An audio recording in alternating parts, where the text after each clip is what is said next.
အခုမှနည်းနည်းလင်းလာတာအခုလည်းနောက်မှပို့ရင်ပို့ပေးလိုက်မို့တော့လင်းမောင်ချိန်လို့မရလို့ခုနအခုမှနည်းနည်းလင်းလာတာ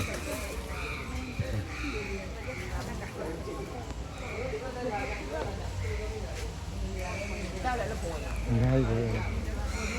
ဆက်ချက်ကိုတော့ကျောင်းသားတွေအများကြီးပဲစတဲ့သားတွေလည်းအများကြီးပဲ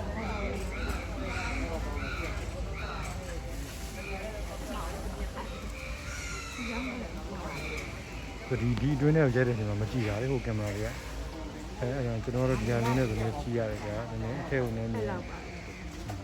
ဟန်ဒူဒူကင်မရာနဲ့ကြည့်တယ်မမြင်ရလို့အခုမှလင်းလာတယ်ပါလားခုနမှောင်နေတော့မမြင်ရလို့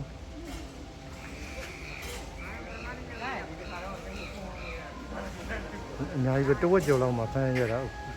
ပဒေမပြီးသေးဘူးစီနေတယ်ဆိုတော့ဟောတော့ဝါစင်းလိုက်ပါဆင်ထားတာဆိုတော့ဝါစင်းလိုက်ကိုဟိုတက်အရွယ်ရအကုန်လုံးဆင်ထား